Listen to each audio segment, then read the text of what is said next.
안녕하십니까, 청취자 여러분. 건강한 인생길 채널에 오신 것을 환영합니다. 오늘 이야기의 주인공은 78살의 김영자 할머니입니다.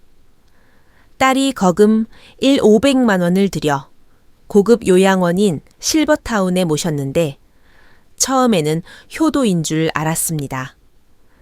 하지만 입주 며칠 만에 청소 아주머니가 무심코 내뱉은 한마디에 쏘스라치게 놀라 한밤중에 짐을 싸서 고향 집으로 도망쳤다고 합니다.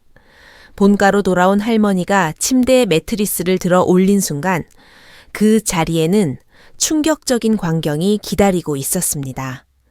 도대체 할머니는 무엇을 보았을까요? 딸은 왜 그렇게 변해버린 걸까요? 온 500만 원 뒤에는 과연 어떤 목적이 숨겨져 있었던 걸까요? 그리고 그 요양원은 왜 그렇게 곳곳에서 기이한 느낌을 풍겼던 것일까요? 지금부터 오늘의 이야기 속으로 함께 들어가 보시죠. 제 이름은 김영자 올해 78입니다. 경기도 양평의 한적한 마을 낡은 주택에 살고 있습니다. 그 집은 먼저 떠난 남편 박선우 씨와 젊은 시절 벽돌 한 장 한 장 쌓아 올린 2층 양옥집입니다. 집은 좀 낡았지만 사는 데는 불편함이 없습니다. 뒷마당에는 감나무 몇 그루를 심어두었는데 매년 가을이면 홍시가 주렁주렁 열립니다. 저는 그걸 따서 시장에 나가 부추 몇 단과 바꿔오곤 했지요. 집에 돌아와 간장 양념장을 곁들인 국수를 해 먹으면 그만입니다. 제게는 박지은이라는 딸이 하나 있습니다. 올해 52살인데 서울로 시집을 갔습니다. 시집은 꽤 잘 갔습니다. 사위가 회계사고 시댁이 병원을 운영한다고 들었으니까요. 딸은 집에 올 때마다 옷차림도 세련되고 말씨도 예의 바릅니다. 하지만 솔직히 말해서 저는 그 아이가 예전에 우리 지은이 같지 않다는 느낌을 지울 수 없었습니다. 그날 아침 딸에게 전화가 왔습니다. 저를 데리고 서울 병원에 가겠다는 겁니다. 멀쩡한데 무슨 병원이냐고 했지만 딸의 목소리는 다급했습니다. 엄마가 남에게 폐해 끼치기 싫어하는 거 알지만 혼자 사시는 거 정말 불안해서 그래요. 가슴이 철렁했습니다. 딸의 말이 틀린 건 아니었으니까요. 나이가 드니 언젠가 넘어져도 아무도 모를까봐 겁이 나긴 했습니다. 딸은 하얀색 SUV를 몰고 저를 데리러 왔습니다. 차는 새 것이었고 에어컨 바람이 아주 셌습니다. 저는 가는 내내 별말이 없었고 딸은 운전하면서 계속 떠들었습니다. 엄마, 제가 엄마를 위해 정말 좋은 곳을 알아봤어요. 어르신들 전문 케어하는 곳인데 간호사도 있고 영양사도 있고 다 같이 식사하는 프로그램도 있어요. 제 친구 시어머니도 거기 계시는데 너무 좋대요. 저는 그때까지만 해도 단기 재활 치료 같은 건 줄 알았습니다. 하지만 도착한 곳은 햇살 요양병원이라는 경기도 외곽에 지어진 으리으리한 새 건물이었습니다. 입구에는 붉은 카펫이 깔려 있고 가짜 화분이 놓여 있었습니다. 유리 자동문이 열리자마자 에어컨 바람과 소독약 냄새가 확 끼쳐왔습니다. 일단 며칠 지내보세요. 돈은 제가 다 냈어요. 딸이 제 짐을 잽싸게 챙기며 말했습니다. 저는 멍하니 서서 유니폼을 입은 직원들이 웃으며 입소수속을 밟는 걸 지켜보았습니다. 기억하기로 딸은 현금 또 500만 원을 일시불로 결제했습니다. 1년치 입원비를 미리 내는 게 훨씬 저렴하다면서요. 월 120만 원에 식사와 숙박이 다 해결된다고 했습니다. 거절하고 싶었지만 딸이 덧붙였습니다. 엄마, 제 생각도 좀 해주세요. 저도 가정 돌보랴 일하랴 바쁜데 엄마가 시골에서 혼자 무슨 일이라도 생길까봐 늘 조마조마해요. 이게 제가 할 수 있는 효도예요. 효도라. 제 마음속 어딘가에서 조그만 목소리가 물었습니다. 어째서 내 효도는 누군가 짜놓은 각본 같니 차마 입 밖으로 내지는 못했습니다. 하나뿐인 자식이니까요.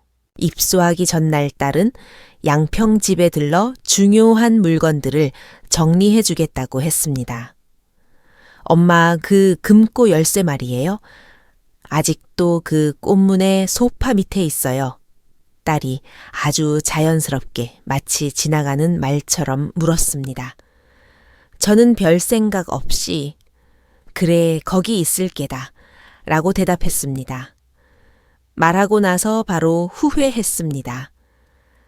딸은 제 손등을 토닥이며 웃었습니다. 괜찮아요. 제가 잘 챙겨둘게요. 걱정 마세요. 어떻게 걱정을 안 할 수 있겠습니까? 그 금고 안에는 저와 남편이 평생 모은 것들이 들어 있습니다. 금반지 몇 개 민국 시절에 산 팔찌, 그리고 남편이 떠나기 전 제게 남긴 편지 한 통. 저는 그 편지를 뜯어보지도 못하고 기념으로만 간직하고 있었습니다. 저녁이 되자 저는 요양병원 베란다에 서서 먼 곳을 바라보았습니다. 해는 금방 졌고 풀벌레 소리도 들리지 않았습니다. 예전에는 시골집이 너무 조용하다고 생각했는데 이곳의 고요함은 사람을 질리게 만드는 공허함이었습니다. 간호사가 노크하며 들어와 웃는 얼굴로 말했습니다. 김영자 어르신 8시에 약 드시는 거 잊지 마세요. 오늘 저녁은 크림 수프랑 치즈 리조또예요. 저는 고개를 끄덕였지만 속은 뒤집어질 것 같았습니다.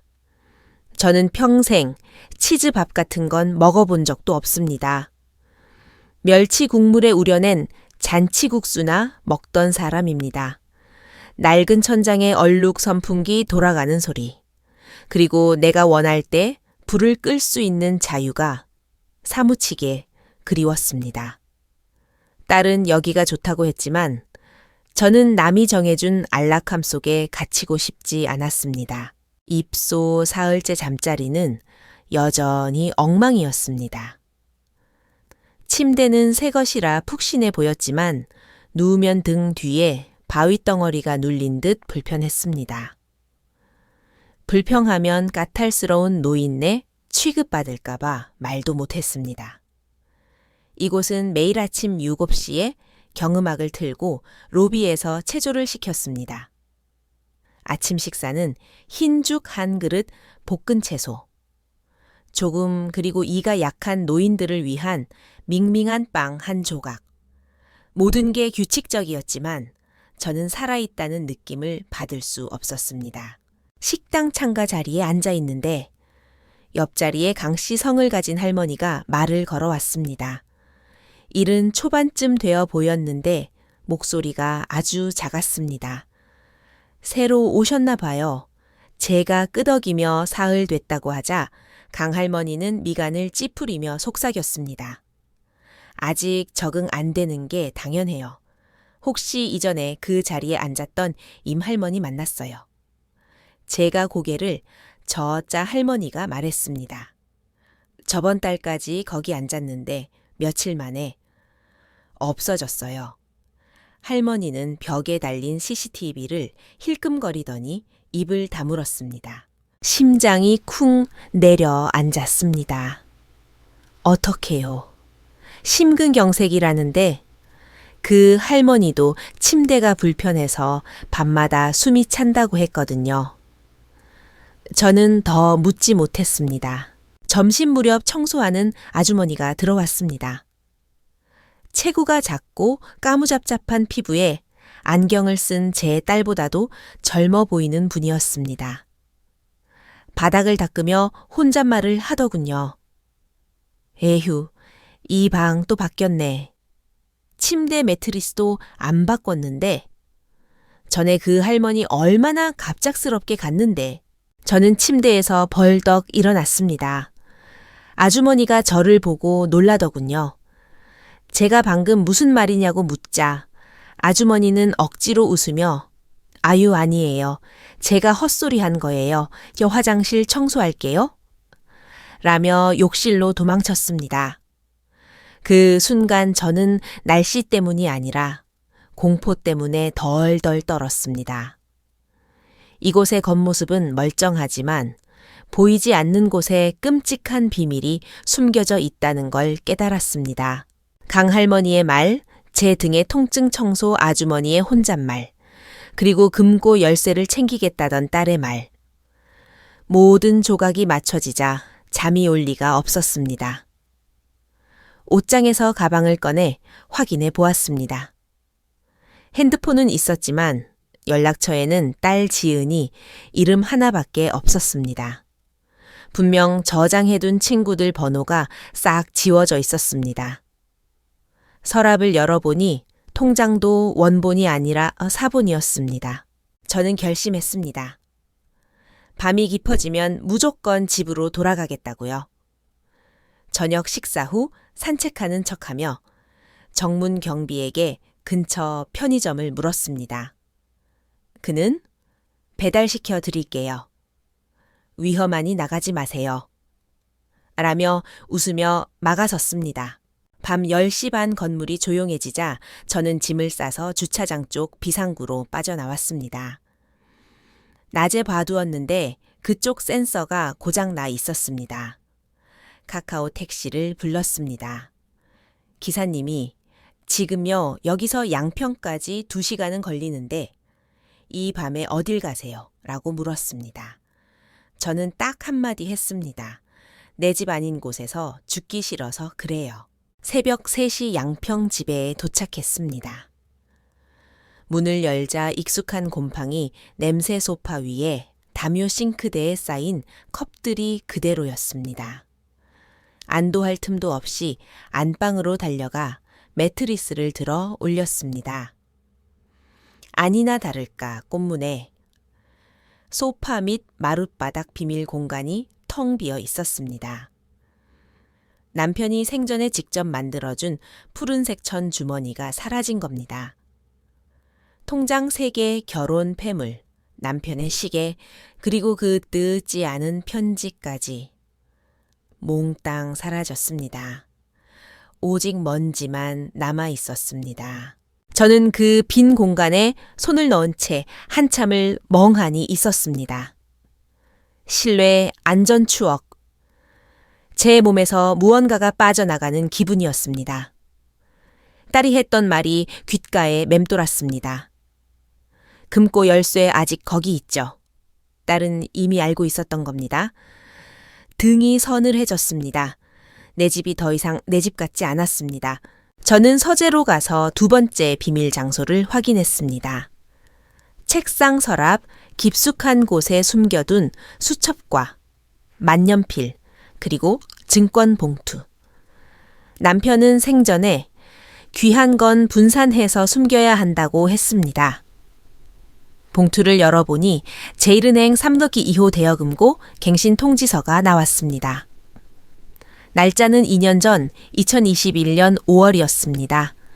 그런데 서명란에 적힌 이름은 제가 아니라 박지은이었습니다. 제 명의의 금고를 딸이 제 이름으로 갱신한 겁니다. 하지만 다행히 뒤에 붙은 안내문에 본인 신분증과 황동 열쇠 2개를 모두 지참해야 개봉 가능이라고 적혀 있었습니다. 즉, 제가 협조하지 않으면 딸도 못 연다는 뜻이었습니다. 저는 안도의 한숨을 쉬며 봉투를 다시 깊숙이 숨겼습니다. 날이 밝자마자 저는 철물점에 가서 보조키 2개와 자물쇠를 사 와 대문에 이중으로 달았습니다. 그리고 현관문에 외시경 도어뷰를 테이프로 막아버렸습니다. 누군가 밖에서 안을 들여다볼까봐 무서웠습니다. 점심때 거실 소파에 앉아 멍하니 벽을 보고 있었습니다. 남편과 찍은 사진이 걸려 있었습니다. 그런데 벽 구석 콘센트 쪽에 미세한 틈이 보였습니다. 다가가 보니 콘센트 구멍으로 위장한 초소형 몰래카메라가 박혀 있었습니다. 심장이 멎는 줄 알았습니다. 손가락으로 끄집어내니 전선이 딸려 나왔습니다. 내 집 내 안식처의 감시 카메라라니요.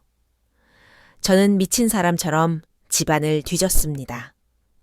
안방, 욕실, 주방, 거실 총 5개의 카메라가 나왔습니다.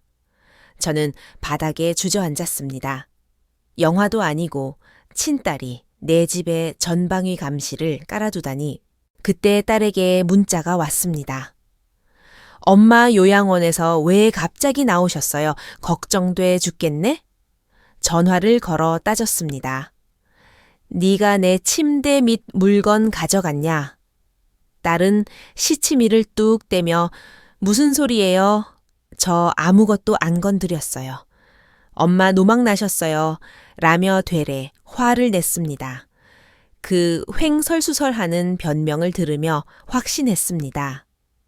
딸은 제가 무언가 알아챘을까봐 두려워하고 있다는 것을요. 저는 평소 알고 지내던 이상훈 변호사를 찾아갔습니다. 남편의 옛 친구로 은퇴 후 무료 법률 상담을 해주는 분입니다. 제가 가져온 요양원 계약서를 보더니 변호사님 표정이 굳어졌습니다. 이 계약서 아주 악질이야. 그가 3페이지 하단에 작은 글씨를 가리켰습니다. 입소 후 60일 이내에 입소자가 질병 등으로 완전한 행위 능력을 상실했다고 판단될 경우 지정 대리인이 재산 처분 및 상속 등 법적 절차를 대행할 수 있다. 이게 무슨 뜻인가요? 제가 물었습니다. 간단해. 자네가 2달 안에 무슨 일이 생겨서 의사표현을 못하게 되면 의사소견서 하나만으로 딸이 자네 집이고 돈이고 맘대로 처분할 수 있다는 거야. 법원도 안 거치고. 손이 떨렸습니다. 게다가 그 의사 속연서조차 그들이 섭외한 의료진이 작성할 수 있게 되어 있었습니다. 이상훈 변호사가 말했습니다. 첫째, 등기부등본부터 확인해야 해. 둘째, 절대 지금 당장 싸우지 마. 바둑 두듯이 천천히 저들이 방심하게 만들어야 해. 우리는 등기소로 갔습니다. 등기부등본을 떼어보니 소유권 이전 가등기가 신청되어 있었습니다. 날짜는 제가 요양원에 들어간 바로 다음 날이었습니다. 딸은 단순히 돈을 노린 게 아니라 저를 요양원에 가두고 제 인생을 송두리째 뺏으려 했던 겁니다. 우리는 즉시 이에 신청을 하고 가등기 말소 절차를 밟았습니다. 집에 돌아온 저는 몰래 카메라가 있던 구멍들을 테이프로 막고 전화선을 뽑았습니다. 그리고 남편이 남긴 진짜 대여금고 열쇠를 화장실 천장 텍스 위에 숨겼습니다. 다음 날 저는 딸에게 전화를 걸어 연기를 시작했습니다. 지은아, 어제는 내가 좀 예민했나 봐. 집이 썰렁해서 다시 요양원에 가볼까 하는데 딸은 낚였습니다. 정말요, 잘 생각하셨어요. 주말에 모시러 갈게요. 주말에 온 딸은 기분이 좋아 보였습니다. 저는 딸의 가방을 뒤질 기회를 엿보았습니다. 지은아, 엄마가 깜빡했는데 금고 열쇠 꾸러미 혹시 네가 가지고 있니? 딸이 방심한 틈을 타 저는 미리 준비해둔 가짜 열쇠 비슷하게 생긴 옛날 열쇠와 딸, 가방 속에 진짜 열쇠를 바꿔치기 했습니다.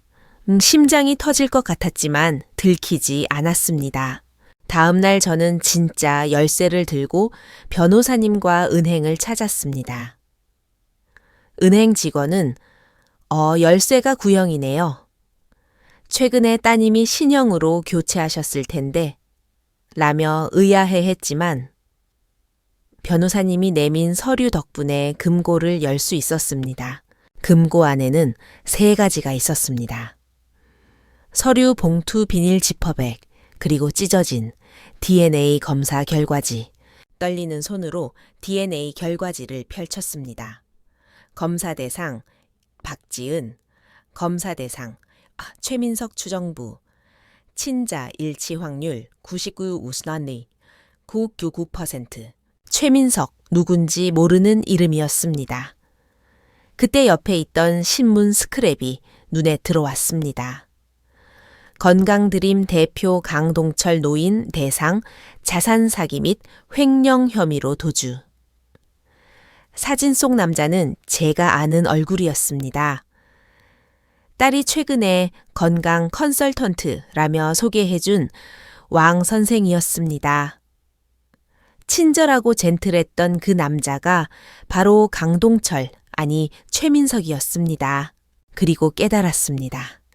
제 딸 지은이는 제 남편의 아이가 아니었습니다.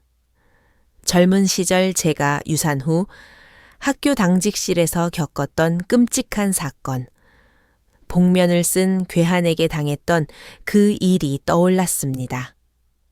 그때 생긴 아이가 지은이었던 겁니다. 남편은 그 사실을 알면서도 저를 위해 평생 비밀로 하고 지은이를 친자식처럼 키웠던 것입니다. 그런데 그 범인의 핏줄인 지은이가 사기꾼 친아비와 손잡고 저를 사냥하려 하고 있었습니다. 억장이 무너졌지만 울 시간이 없었습니다. 저는 복수를 다짐했습니다. 화내지 말고 그들이 제 발로 덫에 걸리게 하라. 남편의 말을 되새겼습니다. 저는 덫을 놓았습니다. 금고 안에 있던 서류 재산 포기 각서 초안, 정신감정 신청서 등을 모두 복사하고 증거를 확보했습니다. 그리고 딸에게 문자를 보냈습니다. 왕 선생님 오셔서 검진 좀 해달라고 해라. 요새 자꾸 깜빡깜빡한다. 그들은 기회를 잡았다고 생각했겠죠. 금요일 오후 강동철, 왕 선생과 딸이 찾아왔습니다. 강동철은 회색 양복을 입고 인자한 미소를 짓고 있었고 딸은 선글라스를 끼고 있었습니다. 그들은 서류 뭉치를 꺼냈습니다. 어르신, 이건 간단한 위임장이에요. 서명만 하시면 저희가 다 알아서 관리해 드릴게요. 저는 돋보기를 쓰고 서류를 천천히 읽는 척하며 시간을 끌었습니다. 집안 곳곳에 숨겨둔 녹음기와 제가 새로 설치한 카메라가 돌아가고 있었습니다.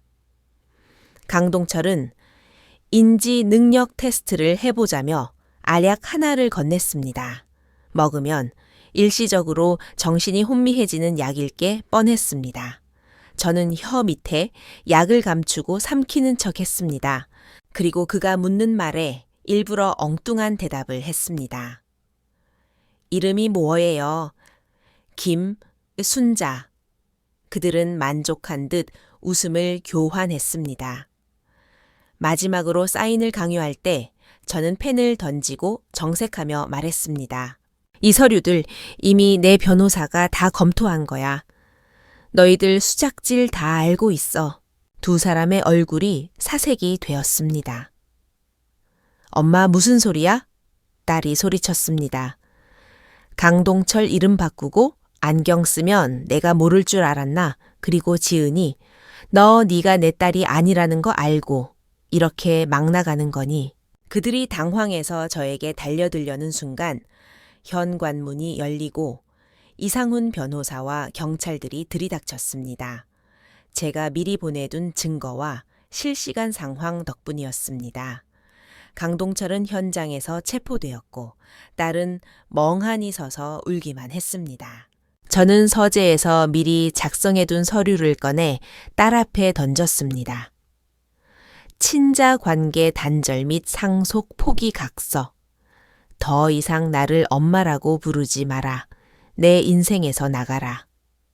딸은 떨리는 손으로 서명했습니다. 저는 눈물 한 방울 흘리지 않았습니다. 사건이 마무리되고 며칠 동안 저는 칩거했습니다. 매일 아침 차를 끓여 마시며 마당의 감나무를 보았습니다. 남편이 좋아했던 노래가 생각났습니다. 저는 이제 누구의 엄마도 누구의 짐도 아니었습니다. 저는 컴퓨터를 켜고 오랫동안 생각만 해왔던 글을 쓰기 시작했습니다. 제목은 노년의 여성이 스스로를 지키는 50가지 방법. 첫 문장은 이렇게 썼습니다. 무언가 이상하다고 느껴진다면 그건 정말로 이상한 것이다. 저는 이 글을 인쇄해서 노인정에 무료로 나눠줄 생각입니다. 저처럼 자식만 믿고 있다가 뒤통수 맞는 노인들이 없도록 말이죠. 친애하는 김영자 씨, 당신은 살아남았습니다. 이제 남은 생은 오롯이 당신 자신을 위해 사세요. 이것이 제가 저 자신에게 보내는 편지이자 세상 모든 어머니들에게 보내는 메시지입니다. 오늘 이야기 어떻게 들으셨나요? 평생을 희생해온 어머니가 가장 믿었던 자식에게 배신당하는 현실 참으로 씁쓸합니다. 여러분의 생각은 어떠신가요? 댓글로 여러분의 이야기를 들려주세요. 감사합니다.